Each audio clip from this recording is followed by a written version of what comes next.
அருட்பெரும் ஜோதி அருட்பெரும் ஜோதி தனி பெரும் கருணை அருட்பெரும் ஜோதி எல்லாம் செயல் கூடும் என் ஆணை அம்பலத்தே எல்லாம் வல்லன் தனையே ஏத்து.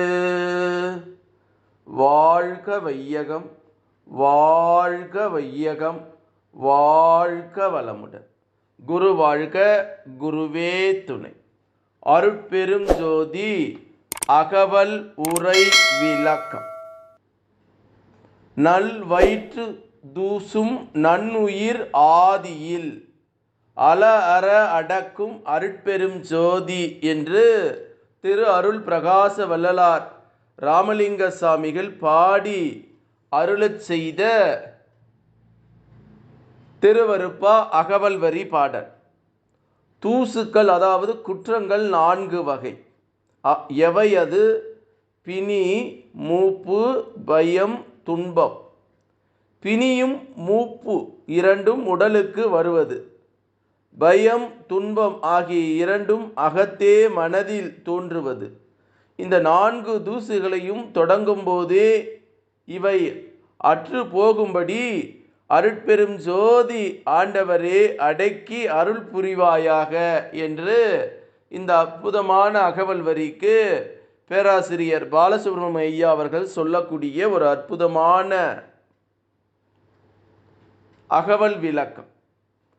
நல் வயிற்று தூசும் நன்னுயிர் ஆதியில் அல அற அடக்கும் அருட்பெரும் ஜோதி என்ற அகவல் வரி 801, 802 அகவல் வரிக்கு சாமி சரவணானந்தா அவர்கள் தரக்கூடிய ஒரு அற்புதமான மெய்ஞான விளக்கம்.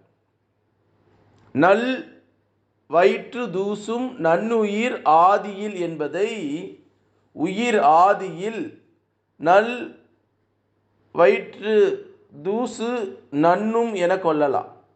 ஆன்மாவுக்கு மலம் எப்படி ஏன் வந்து சூழ்கிறது என்றால், அருள்நிதியால் மலச்சூழல் ஏற்பட்டு பக்குவம் அடைய செய்யும் ஆண்டவர் பக்குவ நிறைவில் அச்சூழலை அருள் ஒளியாக மாற்றி ஆனந்த வாழ்வில் நிலவச் செய்து விடுகின்றார். அந்த ஆன்மாவை, ஆன்மாவுக்கு மலம் அருள் நிதி என்றது யாதையினின், உண்மையிலே கடவுளே ஒவ்வொரு ஆன்மாவிலும் பூரணமாக இருப்பதும், அல்லது கடவுள்தான் ஆன்மா சிற்றுருவாய் என்றும் விளங்கி கொண்டு இருப்பதும் தன் அருள் வெளியீட்டை அனுபவப்படுத்துகின்றதா. அருட்பதி, அருட்பெரும் பதி ஆன்ம சிற்றுருவை கொண்டு விளங்குவது உண்மை. அருள் அனுபவம் ஏற்படாத போது இவ்வான்மா ஒரு சிற்று அணு வடிவாய் பேரொளி சூழலில் நிலவுகின்றதா. இந்த ஆன்மாவின் அகத்தே பதி அருள் உண்மை பரிபூரணமாய் நிறைந்து இருக்கின்றதா. இவ்வக அருளே தன் நீதி ஆணையால் சூழ் ஒளியை பலவாகி வடிவாக ஆற்றலாகி ஆக்கி அழித்து அழித்து கொண்டே இருக்கின்றதா. இந்த அருள் செயல் உண்மை அறியாத பக்குவா மனிதன் தன் ஆன்மாவுக்கு இயல்பாக இயற்கையாக இருப்பது ஆணவ மலம் என்றும், அது ஒரு விதையிலே முளை போல் இருந்து பிறவி விளைவுக்கு காரணமாக உள்ளது என்றும் கருதுகின்றனர். பிறவி பயன் ஏற்பட்டதற்கு அவ்வான்மாவுக்கு புற வடிவ தோற்றமும் அக உணர்வு விளக்கமும் வழங்கி சிறிது சிறிதாக பரிணாமம் செய்யப்படுகின்றதா. ஆன்மாவுக்கு ஆணவம் இயற்கை என்றால் அவ்வான்மா இன்று வெளிகின்ற ஆற்றல் இயற்கையில் செயற்கையா. இது மாயமலம் எனப்படுகிறது. மா என்றால் அழிவது, யா என்றால் ஆவது. அதாவது ஆன்மா என்று புறப்பட்ட ஆற்றல் அகம் ஒடுங்குவதும் புறம் விரிவதுமாக உள்ளதை குறிப்பதாம். அப்படி அசக்தி விரிந்து விளங்குகின்ற தருணம் மேற்சேர்க்கையாக ஏதோ வடிவம் தோன்றி விளங்குகின்றதாம். இச்சேர்க்கை உருவே கண்ம மலம் என்கின்றனர். இந்த ஆணவம் மாயை கண்ம மலத்தோடு விளங்கும் மனிதன் சூழ் உலகை முற்றும் மகா மாயை பிரபஞ்சமாக காண்கிறார். உண்மை விளங்காத இடத்து மேற்குடிய நான்கிடத்தும் மறைத்து கொண்டிருப்பதான் நால்வின் தூசி எனப்பட்டுள்ளது. அம்மல தூசி அல்லது அறியாமையால் இருள் நச்சை முற்றும் அடக்கி அருளுகின்றார் நமது ஆண்டவர் என்று சாமி சரவணானந்தா அவர்கள் சொல்லக்கூடிய ஒரு அற்புதமான மெய்ஞான விளக்கம். இப்போ இந்த அகவல் வரியில் தூசுகள் 4ன்னு ஐயா பேராசிரியர் பாலசுப்ரமணியம் சொல்கிறார். என்னென்னலாம் பிணி, மூப்பு, பயம், துன்பம். இந்த பிணி, மூப்பு 2 உடலுக்குமா. பயம், துன்பம் என்பது அகத்திலே நம் மனதிலே ஏற்படக்கூடிய சஞ்சலங்கள். அப்போது இந்த 4 துரசுகளுமே தொடங்கும் போதே இதை நல்ல வழிப்படுத்தி நல்ல அருட்பெருஞ்சோதி ஆண்டவரே காத்தருள்வாயாக என்று பாலசுப்ரமணியா சொல்கிறார். ஆகவே நம்ம ஐயா அவர்கள் அந்த நிலையை ஆணவம் மாயை கண்மை மலத்தோடு விளங்கும் மனிதனை இந்த மகா பிரபஞ்சமாக்கி காணக்கூடிய நிலையில் ஏக இறைவனோடு ஒன்று கலந்து உயிர்கலப்பு பெறக்கூடிய ஒரு உன்னத தன்மையை பெற வேண்டும் என்று சாமி சரவணானந்தா அவர்கள் சொல்லக்கூடிய மெய்ஞான விளக்கம். அப்போது நம்ம இதிலிருந்து நம்ம தெரிந்து கொள்வது என்னன்னா, அப்போ மனம்தான் எல்லாமே இருக்குது. அப்போ அந்த பிணி எதற்காக ஏற்படுகிறது? முப்பு வயோதிகத்தினால. பிணினா உடலில் நோய், உள்ளத்தில் கலங்கம். அப்போ எப்படி நோய் ஏற்படுதுன்னா, பிணினா நோய், அப்போ உடலில் நோய், உள்ளத்தில் கலங்கம். அப்போ நம்ம வாழக்கூடிய வாழ்க்கை அக வாழ்க்கையாக இருக்கணும். புற வாழ்க்கையாக வாழ்ந்து கொண்டிருந்தால் இந்த பிணி வந்தே தீரும். மூப்பு வயோதிகம் தீரும். அப்போ அந்த வயோதிகம் வராமல் இருப்பதற்கு நம்ம என்ன செய்யணும்?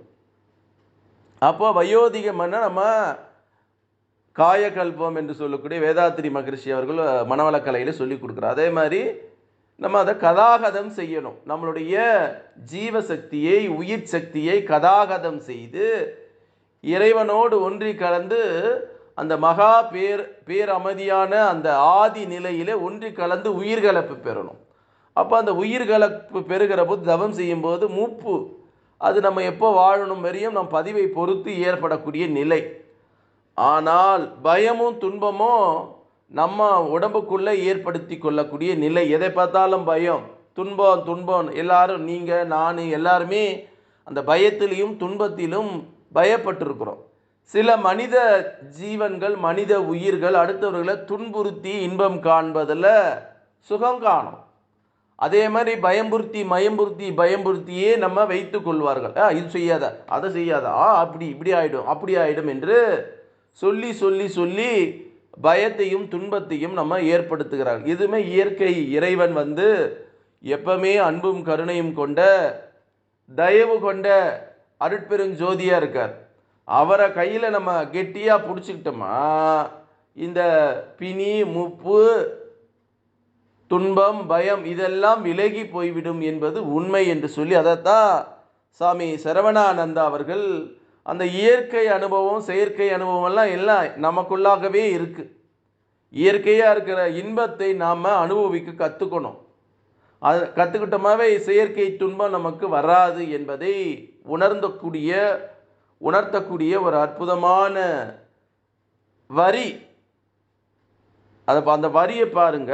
நல் வயிற்று துரசும் நன்னுயிர் ஆதியில் அல அடக்கும் அருட்பெருஞ்சோதி ஆண்டவரே, நீ தான் எல்லாத்தையும் அற்றுப்போக செய்ய வைக்கக்கூடிய அந்த மாயிலிருந்து எங்களை அழிவாக இல்லாமல் எங்களை காப்பாற்றி அருள் செய்வாய். உன்னால தான் முடியும், வேறு யாராலும் முடியாது என்பதை சொல்லக்கூடிய அற்புதமான அகவல் பாடல் என்று சொல்லி அருட்பெரும் ஜோதி அருட்பெரும் ஜோதி தனிப்பெரும் கருணை அருட்பெரும் ஜோதி எல்லா செயல் கூடும் என் ஆணை அம்பலத்து எல்லாம் வல்லன் தனையே ஏத்து இன்று வருமோ நாளைக்கு வருமோ அல்லது மற்ற என்று வருமோ அறியேன் எம் கோவே துன்றுமலை வெம்மாயற்று வெளிக்குள் வெளிக்கடந்து சுமாயிருக்கும் சுகமென்று பாடி அருளச் செய்த திரு அருள் பிரகாச வள்ளலார் ராமலிங்க சாமிகளின் திருவடியை வணங்கி, இந்த பூமியிலே வாழக்கூடிய சித்தர்கள், ஞானிகள், மகான்கள், ஜீவமுக்தருடைய திருவடிகளை வணங்கி இறைநிலையோடு என் எண்ணத்தை கலக்க விட்டு உங்கள் அனைவரையும் மனதார நெஞ்சார வாழ்க வளமுடன், வாழ்க வளமுடன், வாழ்க வளமுடன் என்று வாழ்த்துகிறேன். நன்றி, வணக்கம். வாழ்க வளமுடன்.